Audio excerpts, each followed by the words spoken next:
السلام علیکم ویورز، میں ہوں آپ کے ساتھ امیر عباس اور آپ دیکھ رہے ہیں تبدیلی۔ عمران خان صاحب کی گرفتاری کی اطلاعات پختہ ہوتی جا رہی ہیں اور عمران خان صاحب کی گرفتاری کے امکانات بڑھتے جا رہے ہیں۔ اگرچہ انہیں ضمانت ملتی ہے لیکن ان کی گرفتاری کے لیے حکومتی کوششیں بھی بڑھ جاتی ہیں۔ عمران خان اگر گرفتار ہو گئے تو ان کی انتخابی مہم کیسے چلے گی، یہ ایک اہم سوال ہے۔ لیکن دنیا میں ایسے کئی سیاستدان ہیں جو گرفتار ہوئے، جیلوں میں گئے لیکن انہوں نے انتخابات لڑے۔ مثلاً اگر ہم بنگلہ دیش سے آغاز کریں تو بنگلہ دیش کے سابق صدر حسین محمد ارشاد نے 1991 اور 96 میں جیل سے الیکشن لڑا اور دونوں بار رکن پارلیمنٹ منتخب ہوئے۔ انہیں 1990 میں نگراں حکومت نے گرفتار کیا تھا۔ 1996 کے عام انتخابات میں ارشاد کی جماعت نے عوامی لیگ کے ساتھ اتحاد کیا اور الیکشن میں کامیابی حاصل کی۔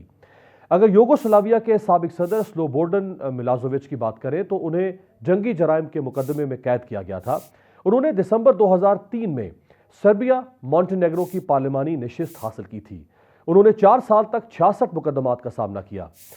اگر شمالی آئرلینڈ کی بات کریں تو شمالی آئرلینڈ کی بابی سینڈ سمیت کئی ریپبلکنز نے قید میں ہونے کے باوجود برطانوی پارلیمنٹ میں نشستیں حاصل کی۔ 1981 کے ضمنی انتخابات میں بابی سینڈز قید میں تھیں۔ ان کی پارٹی نے بطور سیاسی قیدی سینڈز کو نامزد کیا اور انہوں نے یونینسٹ پارٹی کے امیدوار کو شکست دے کر یہ نشست حاصل کی۔ بعد ازاں جیل میں بھوک ہڑتال سے ان کی ہلاکت ہوئی۔ اگر فلسطین کے مروان برغوثی کی بات کریں تو یاسر عرفات کے انتقال کے بعد قتل کے الزام میں قید کاٹنے والے مروان برغوثی نے دسمبر 2004 میں فلسطینی اتھارٹی کی صدارت کے لیے الیکشن لڑنے کا فیصلہ کیا۔ انہیں اسرائیلی عدالت نے قتل کے الزام میں سزا سنائی تھی۔ اگر پاکستان کی بات کریں تو 1990 اور 1997 میں صدر آصف علی زرداری جیل میں تھے اور وہ قومی اسمبلی کے لیے منتخب ہوئے اور علامتی طور پر بطور رکن پارلیمنٹ خدمات انجام دیں۔ اگست 2016 میں متحدہ قومی موومنٹ کے رہنما وسیم اختر بھی جیل سے میئر منتخب ہوئے تھے۔ اگر رومانیہ کے سیاستدان کیٹلن کرچس کی بات کریں تو جون 2016 میں رومانیہ کے میئر کیٹلن کرچس نے اسیری کے دوران 70% سے زائد ووٹ حاصل کر کے مقامی الیکشن میں کامیابی حاصل کی تھی۔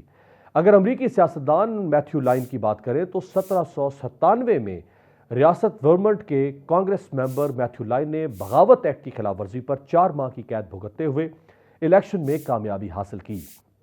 ایک اور امریکی سیاستدان جوزف پارکر پٹسبرگ کے میئر منتخب ہوئے جبکہ وہ اس وقت شورش کو ہوا دینے کے الزام میں 1 سال کی قید کاٹ رہے تھے۔ اگر بھارت کی بات کریں تو بھارتی ریاست بہار کے ایک سیاستدان محمد شہاب الدین کئی الزامات پر قید میں تھے، تاہم 2004 میں جیل سے الیکشن لڑ کر وہ کامیاب ہوئے۔ عمران خان صاحب کا مستقبل کیا ہو سکتا ہے؟ اس ساری صورتحال پر بات کرنے کے لیے میرے ساتھ موجود ہیں 2 انتہائی معتبر شخصیات، پاکستان کے سینئر نامور صحافی امتیاز گل صاحب اور سیاسی دفاعی تجزیہ نگار جنرل ریٹائرڈ امجد شیخ صاحب۔ جنرل صاحب، آپ سے ہی آغاز کروں گا۔ آج گرفتار نہیں ہوں گے تو چند اور روز میں گرفتار ہو جائیں گے، لیکن جو حالات لگ رہے ہیں اور جو کچھ کہا جا رہا ہے اور بڑے اطمینان سے کہا جا رہا ہے کہ گرفتار کر لیا جائے گا، گرفتاری میں تو کوئی شک نظر نہیں آتا۔ بسم اللہ الرحمن الرحیم۔ دیکھیے، گرفتاری بالکل ہو سکتی ہے، لیکن جس طرح کے وہ خدشات ظاہر کرتے ہیں کہ ایک دفعہ پہلے ان کے اوپر حملہ ہو چکا ہے اور ان کو شبہ ہے کہ ان کی جان کو خطرہ ہے، تو میرا خیال ہے کہ جو بچا کیا جا رہا ہے گرفتاری سے وہ غالباً ان خدشات کی وجہ سے کیا جا رہا ہے، ورنہ تو گرفتاری میں سمجھتا ہوں خود بھی شاید دے دیتے۔ اور اگر گرفتاری ہو بھی جاتی ہے تو اس چیز کا اتنا چرچا ہو گیا ہے کہ گورنمنٹ کے اوپر ایک ذمہ داری بن جائے گی اس کے تحفظ کی کہ ان کو کسی نہ کسی طرح تحفظ مہیا کیا جائے۔ لیکن جہاں تک ان کی تعلق ہے ایک کیمپین کا الیکشن کی، وہ میرا خیال ہے اس پہ شاید زیادہ ایفیکٹ نہ آئے، بلکہ میں سمجھتا ہوں کہ ایک سمپتھی ویو بھی چلے گی۔ اور اگر آپ دیکھ لیں تھوڑا سا پیچھے جا کے تو کیا کیا کچھ نہیں ہوا، آڈیو ویڈیو پتہ نہیں کیا کیا، وہ آج بھی 2 آڈیوز جاری کر دی گئی ہیں جنرل صاحب۔ جی کیریکٹر اسیسینیشن والا قصے بہت ہوئے، لیکن سم ہاؤ وہ مقبولیت بڑی ہے، کم نہیں ہوئی۔ تو اگر ویسے جنرل صاحب میں مزید آگے بڑھنے سے پہلے اگر چونکہ آڈیوز کا ذکر آپ نے کر دیا، یہ کیا حسین حسن اتفاق ہے، یہ خوبصورت حسن اتفاق ہے کہ صرف اور صرف عمران خان کی پارٹی کے لوگوں کی ہی آڈیوز جاری کی جا رہی ہیں؟ اس ملک میں کسی کے پاس موبائل فون نہیں ہے، کوئی واٹس ایپ پہ کسی سے بات نہیں کرتا، کوئی سیاستدان بھی نہیں کرتے تو ہوں گے سب، لیکن حکومت کے پاس وسائل ہوتے ہیں وہ یہ جو لیک کرتے ہیں یہ اس طرح کی آڈیو ویڈیوز وہ ٹیپ کرنے کا ان کے پاس ارینجمنٹ موجود ہوتا ہے جو شاید پرائیویٹ اشخاص کے پاس نہیں ہے. سو اس وجہ سے جو لوگ حکومت سے باہر ہوتے ہیں ان کو شاید یہ سہولت میسر نہیں ہوتی, وہ کچھ نہیں کر سکتے. لیکن اصل چیز یہ ہے کہ ان چیزوں کا کیا کچھ اثر ہوا, کوئی فرق پڑا. میرا خیال ہے عوام نے بالکل اس طرف توجہ دینی ہی ختم کر دی, آنکھیں بند کرنی اس سائٹ سے. آپ بہت کچھ کہہ بیٹھے, آپ کہہ لیجئے کہ ایسی ویڈیوز اور آڈیوز کا بھی تذکرہ آیا جس میں بڑی واضح کریکٹر اسیسینیشن تھی, بعض ڈاکومنٹس پبلش کی گئی. ان چیزوں کے باوجود میں سمجھتا ہوں کہ پاپولیرٹی بڑی ہے, کم نہیں ہوئی. لہذا حکومت کو خود سوچنا چاہیے کہ ان ہتھکنڈوں کی بجائے وہ کوئی پازیٹیو پولیٹیکل ایکٹیویٹی رکھیں جس سے کہ ان کی اپنی کارکردگی سامنے آئے یا ان کی پاپولیرٹی بڑھے, بجائے اس کے ایک نیگیٹو پالیٹکس کریں جس سے دوسرے کو ٹارگٹ کریں لیکن اس کا ان کو کوئی نتیجہ مل نہیں رہا, نہیں نکلے, بلکہ الٹا نتیجہ نکل رہا ہے کہ پاپولیرٹی بڑھ رہی ہے. رائٹ. امتیاز گل صاحب, ہائپوتھیٹیکلی آبویسلی چونکہ حالات اس قسم کے ہیں اور کل جس طرح ریاست پوری طاقت کے ساتھ اپنے یعنی ٹروپس کے ساتھ باقاعدہ طور پہ آن گراؤنڈ اور water cannon, tear gas shelling, جو کچھ ہو سکتا تھا, اس کا مطلب ہے کہ آج نہیں تو کل نہیں تو پرسوں گرفتاری تو خان صاحب کی لکھی پڑی ہے. سو ہوگا کیا, واٹ نیکسٹ؟ آپ کو کیا نظر آتا ہے؟ تحریک انصاف, عمران خان کہاں کھڑے ہوں گے یہ سب؟ دیکھیں امیر, آپ نے تو اپنے انٹرو میں بھی میرے خیال ہے یہ بات واضح کر دی ہے کہ کوئی بھی مقبول رہنما, بھلے اس کو آپ اچھا سمجھیں برا سمجھیں, وہ اگر مقبول ہے, عوام کے دماغ میں دل میں بیٹھ گیا ہے, تو اس کو آپ انتظامی یا قانونی موشگافیوں کے ذریعے اس مارجنلائز کر دیں, اس کو جیل میں ڈال دیں, اس کے نااہل قرار دے دیں, تو کیا اس سے آپ ان کے ووٹرز کو, ان کے سپورٹرز کو کیا آپ خوفزدہ کر سکتے ہیں؟ کیا اس طرح آپ ان کو ڈی موٹیویٹ, حوصلہ شکنی ان کی کر سکتے ہیں؟ دنیا بھر میں ایسے کبھی بھی نہیں ہوا. لہٰذا مجھے یہ سمجھ نہیں آ رہی کہ موجودہ حکومت بھلے وہ کہے کہ یہ تو عدالتی احکامات پہ ہم پابندی کروا رہے ہیں اور عدالت کروا رہی ہے, حالانکہ عدالت نے, اسلام آباد ہائی کورٹ نے تو میرا خیال ہے یہ بھی کہا ہے کہ جو بیان حلفی دیا ہے عمران خان نے, ٹرائل کورٹ ذرا اس پہ نظر ثانی کر لے. اور اس میں ایک بنیادی نقطہ انہوں نے یہ بھی اٹھایا جو ہم دیکھ رہے تھے ٹی وی پہ, کہ عمران خان کی پیشی عدالت میں ہونی ہے 18 تاریخ کو, اور اس سے پہلے اگر آپ اس کو گرفتار کرنے جاتے ہیں تو, اور ان کے پاس اس وقت تک پروٹیکٹیو بیل بھی ہے, تو آپ جب گرفتار کر لیں گے انہیں, مثلا آج رانا ثناء اللہ صاحب نے تو بڑا تہیہ کیا ہوا تھا کہ کل ہی گرفتار کرنا ہے, لیکن اگر وہ گرفتار کر بھی لیتے تو پھر ان پہ لازم ہو جاتا کہ 24 گھنٹے کے اندر انہوں نے عدالت میں بھی پیش کرنا ہے, یہ قانون ہے. تو آج اسلام آباد ہائی کورٹ میں یہ سوال پوچھا گیا کہ اگر آپ ان کو گرفتار کر لیں گے تو پھر انہیں رکھیں گے کہاں, اور کس بنیاد پہ آپ ان کو دوبارہ پھر عدالت میں پیش کریں گے, جبکہ ان کے پاس بیل بھی موجود ہے, ضمانت بھی, اور ان کی اس کیس میں پیشی 18 کو ہونی ہے. تو ابھی دیکھنا ہے کہ وہ کیا فیصلہ ہوتا ہے, لیکن بنیادی طور پہ یہ ایک تہیہ کیا گیا ہے. بظاہر یہ لگتا ہے کہ ان کو انتخابی عمل شروع تو ہو چکا ہے, لیکن اس دوران ہی ان کو آپ مارجنلائز کر دیں, نااہل کر کے ان کو جیل میں ڈال دیں. یہ نااہلی کا لفظ جو آپ نے نااہلی کا لفظ استعمال کیا, دو صورتیں ہیں. ایک یہ ہے کہ عمران خان گرفتار ہو گئے, سب سے پہلے فزیکل ریمانڈ ہوگا, پھر جوڈیشل ریمانڈ ہوگا, ان کو فار ایگزامپل ہم فار انڈیفینٹ پیریڈ ان کو کسٹڈی میں رکھ لیتی ہے حکومت یا ریاست, لیکن جب تک کنوکشن نہیں ہوگی, نااہلی نہیں ہوگی, وہ الیکشن کنٹیسٹ کر سکیں گے چاہے وہ جیل میں کیوں نہ ہو. جی بالکل, میں تو آپ کو بڑی پکچر کی بات کر رہا ہوں کہ ان کا خیال ہوگا کہ ان کو ہم جیل میں ڈال دیں گے مختلف, ویسے ہی ایک اتنا ایک عجیب و غریب صورتحال ہے, لغو کہہ لیں اس کو, کہ ایک سابقہ وزیر اعظم پہ آپ نے دہشت گردی کے, توہین عدالت کے اور غداری کے اس قسم کے مقدمے قائم کر دیے ہیں. تو اصل مسئلہ اس وقت یہ ہے کہ آیا یہ تمام کیسز سسٹین کر سکیں گے جوڈیشل اسکروٹنی کو, کیونکہ آپ نے تو دیکھا ہے کہ گزشتہ دور حکومت میں جو لیکن امتیاز صاحب اس وقت جوڈیشل اسکروٹنی تو بہت پیچھے رہ گئی ہے. اس وقت تو مریم بی بی کا مطالبہ ہے کہ کسی طرح ترازو برابر کرو, کسی طرح 200 پیشیاں عمران خان کی ہو. اس وقت تو یہ لگ رہا ہے اس وقت جوڈیشل یعنی انصاف کا تو کوئی عمل دخل نہیں ہے. برابر دیکھیں، کرنا ہے صاحب. ان کی ضرور یہ بالکل خواہش ہے، اور اگر وہ اس طرح کی بات کر رہی ہیں تو اس کا مطلب ہے کہ ساری عدالتیں بھی ان کے زیر اثر ہیں. ہو سکتا ہے کچھ عدالتیں، کچھ جج ان کے زیر اثر ہوں، لیکن ہمیں پھر بھی تھوڑی بہت امید رکھنی چاہیے کہ ابھی بھی کچھ مرد حق عدالتوں میں بھی بیٹھے ہوں گے، بیوروکریسی میں بھی بیٹھے ہوں گے، کیونکہ جو کچھ لاہور میں ہوا ہے، جس انداز میں 25-30 گھنٹے ان کے عمران خان تک پہنچنے نہیں دیا گیا ہے پولیس اور رینجرز کو، تو میرا خیال ہے ایک نئی تاریخ لکھی ہے لاہور کے ان کے سپورٹرز نے، اور یہ پاکستان کے لیے بڑے اس کے گہرے اثرات مثبرات ہوں گے. جو کچھ ہم نے 25-30 گھنٹوں میں دیکھا ہے، یہ ایک نیا پاکستان اس میں سے نکلے گا. رائٹ. جنرل صاحب، سیاستدان فطری طور پر اگر سیاست میں آئیں اور فطری طور پر سیاست سے باہر ہوں، جیسے پوری دنیا میں ہوتا ہے، جو جمہوریت کا تقاضا ہے، یعنی وہ عوامی سپورٹ سے اقتدار میں آئیں اور عوام ہی ان کو ان کی ناکامی یا نااہلی یا بدترین کارکردگی کی وجہ سے اقتدار سے باہر پھینکے. یہ تو سمجھ میں آتا ہے طریقہ کار. لیکن اگر غیر فطری طریقے سے سیاستدان اقتدار میں آئیں اور غیر فطری طریقے سے سیاستدان اقتدار سے باہر نکلیں، اب غیر فطری طریقہ آپ سمجھ رہے ہیں کہ وہ کیا ہوتا رہا ہے پاکستان میں، یہ کبھی بھی کارگر ثابت نہیں ہوا. اس بار ہوگا پھر یہ کارگر ثابت؟ دیکھیں، جہاں تک سیاستدان یا کوئی بھی پاکستانی، کوئی بھی شہری، اگر اس نے کسی قانون کو توڑا ہے تو وہ تو جس بھی کیپیسٹی میں ہو اس کو قانون کے سامنے جواب دہ ہونا ہوگا. لیکن اگر قانون نہیں توڑا اور آپ صرف ایسے مقدمات بنائیں کہ چونکہ آپ نے دائیں طرف دیکھا اس لیے آپ جو ہے وہ غداری کر رہے ہیں، آپ نے بائیں طرف دیکھا اس لیے آپ توہین عدالت کر رہے ہیں، تو یہ مذہقہ خیز سے کیسز جو ہیں وہ آپ کیسز بنا کے الجھا تو سکتے ہیں کسی کو، لیکن سزائیں نہیں ہو سکتی.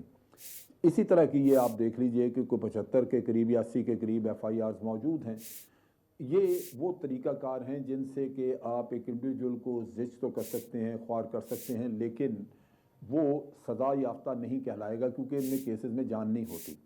لہٰذا آپ اس قصے کو تو چھوڑ دیں کہ یہاں پہ تو کیسز ہیں ہی اسی طرح کے کہ کوئی سزا کے چانسز نہیں ہیں.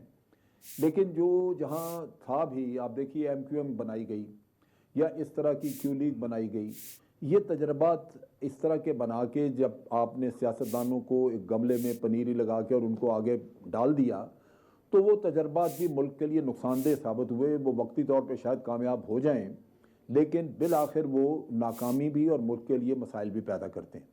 لہٰذا ان چیزوں سے اگر میں سمجھتا ہوں کہ ہوش مندی سے کام لیا جائے، عقل سے کام لیا جائے، تو ان چیزوں سے گریز کرنا چاہیے کیونکہ ہمارے پاس ایک ماضی کی خاصی بڑی تاریخ موجود ہے. جنرل صاحب، کسی اور سے کیا شکوہ کیا جائے جب آپ کے سیاستدان اپنے ساتھی سیاستدان کو چارے کے طور پر دوسروں کے سامنے پھینک دیں؟ آج ایک حکومت موجود ہے، آج ملک میں بظاہر تو کوئی آمریت نہیں ہے، کوئی ڈکٹیٹر تو نہیں، آج ایک الیکٹڈ گورنمنٹ بظاہر بیٹھی ہے. وہ الیکٹڈ گورنمنٹ خوش ہو رہی ہے، وہ الیکٹڈ گورنمنٹ خواہش کا اظہار کر رہی ہے کہ نہیں اس کو پکڑیں گے. سو ایک سیاسی جماعت دوسری سیاسی جماعت کے ساتھ یہ کر رہی ہے نا. یہ سیاسی جماعت والا قصہ نہیں ہے، یہ سروائیول کا قصہ ہے. عمران خان نے ایک جرأت مندانہ کام کیا کہ اس نے کرپٹ لوگوں کے خلاف آواز اٹھائی. اب وہ سب آپ دیکھ لیجئے کہ جن پہ الزامات ہیں وہ ایک جگہ پہ اکٹھے ہیں، چنانچہ وہ ایک بڑی قوت بن کے آپ کے سامنے آئے، باوجود اس کے کہ ان کے پاس عوام کی سپورٹ نہیں، لیکن ریاست کی ساری مشینری تو انہی کے کنٹرول میں ہے. اب اگر آپ رانا ثناء اللہ کی تقریریں سنیں تو وہ عمران خان کو فتنہ کہتا ہے، اور وہ یہ کہتا ہے کہ اس فتنے کو پاکستان سے ہم نے پاک کرنا ہے، ختم کرنا ہے. دوسرے لفظوں میں وہ ایسا میدان چاہتے ہیں جہاں پہ کوئی چیلنج کرنے والا شخص رہے نہ. اور یہ بھی ایک میں سمجھتا ہوں کہ اگر آج عمران خان ناکام ہو جاتا ہے تو کوائٹ پاسبل کہ کل کو کوئی بھی شخص کرپشن کے خلاف آواز اٹھانے کا حوصلہ نہ رکھے، وہ جرأت نہ کرے، کیونکہ اس کا انجام اگر اسی قسم کا ہوا تو وہ لازماً یہ بڑا ڈسکریجنگ قسم کا ایک مثال ہوگی سب کے لیے. یہاں پہ اگر آپ دیکھیں تو اس کے اپنی ذات کے اوپر کوئی کرپشن کا کیس نہیں نکل سکا، کوئی اور ایسی چیز نہیں. ٹھیک ہے، گورننس کے اس کے ایشو موجود تھے یا پارٹی ہینڈلنگ کے ایشوز ہوں گے، لیکن کرپشن والا قصہ نہیں. مگر وہ کرپشن ثابت کرنے کے چکر میں یا ان کو سزائیں دلوانے کے قصے میں ناکام رہا، اس کی وجوہات آپ کے سامنے ہیں. تو یہ بڑی ڈسکریجنگ سی چیز ہوگی.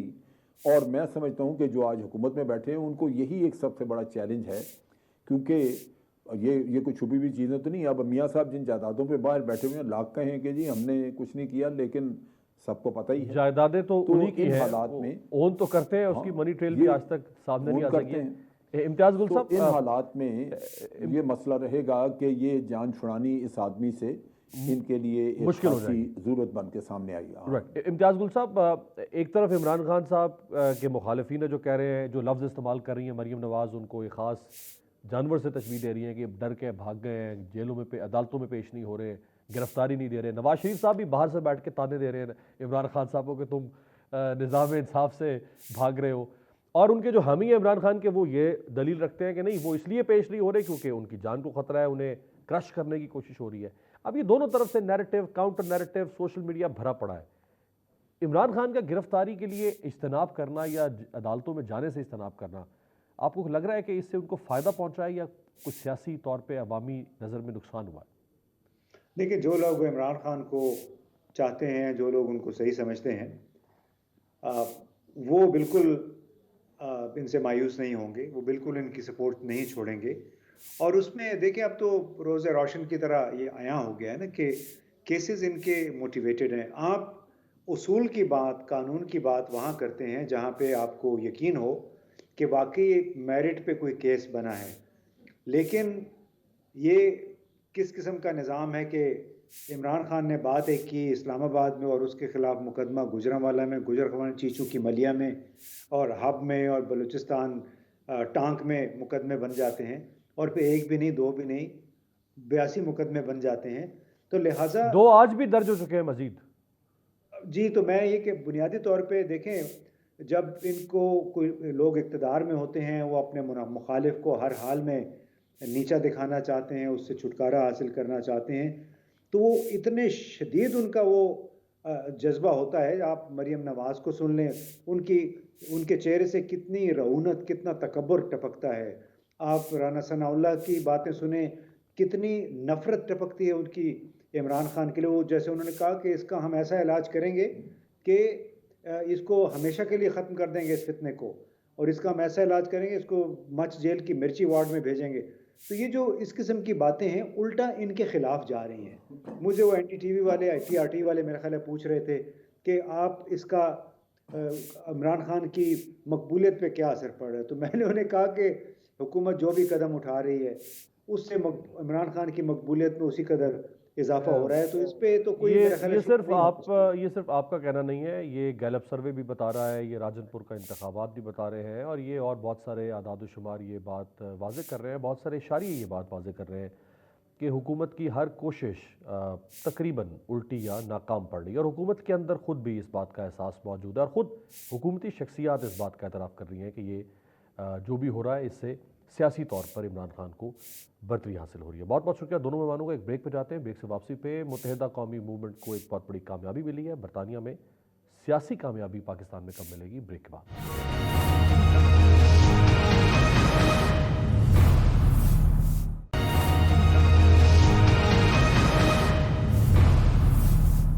بریک کے بعد خوش آمدید. متحدہ قومی موومنٹ کی سیاست اور انتخابی مستقبل. متحدہ قومی موومنٹ کی قیادت کی پل پل بدلتی سیاست میں اس وقت ایک نیا موڑ آیا جب وہ اپنے سابقہ پارٹی قائد کے خلاف لندن میں کیس جیت گئے. ایم کیو پاکستان کے امین الحق نے اکتوبر 2020 میں لندن پراپرٹیز کے لیے بانی متحدہ اور ٹرسٹیز کے خلاف لندن ہائی کورٹ میں مقدمہ دائر کیا تھا. ایم کیو ایم کی لندن میں 7 پراپرٹیز ہیں جن میں 5 گھر اور 2 دفاتر شامل ہیں. ان جائیدادوں کی قیمت اربوں روپے یعنی تقریباً 10 ملین پاؤنڈ سے زیادہ بنتی ہے. لندن کی ہائی کورٹ نے اپنے فیصلے میں کہا ہے کہ متحدہ قومی موومنٹ پاکستان ہی اصل ایم کیو ایم ہے اور ایم کیو ایم ٹرسٹ کی تمام جائیدادوں اور پراپرٹیز کی مالک اور جائز حقدار ہے. اس مقدمے میں ایم کیو ایم پاکستان کی جانب سے امین الحق، ندیم نصرت، ڈاکٹر فاروق ستار اور وسیم اختر مدعی تھے، جبکہ ایم کیو ایم لندن کی جانب سے الطاف حسین، اقبال حسین، طارق میر، محمد انور، افتخار حسین، قاسم علی رضا اور یورو پراپرٹی ڈیولپمنٹ لمیٹڈ دفاع کر رہے تھے. فیصلے میں کہا گیا ہے کہ بانی متحدہ نے اگست 2016 میں ایم کیو ایم سے علیحدگی اختیار کر لی تھی اور وہ یہ بات عدالت کے سامنے بھی تسلیم کر چکے ہیں. بعد ازاں متحدہ پاکستان کے کنوینر خالد مقبول صدیقی نے کیس میں کامیابی کو بڑی کامیابی قرار دیا ہے. ایم کیو ایم پاکستان کا دعویٰ ہے کہ ان گھروں اور دفاتر پر پاکستان میں رہنے والے ایسے کارکنوں اور ان کے اہل خانہ کا حق ہے جو برے حالات میں ہیں اور انتہائی مالی مشکلات کا شکار ہے. اس کیس کے ایک اہم مدعی ڈاکٹر فاروق ستار صاحب ہمارے ساتھ موجود ہیں.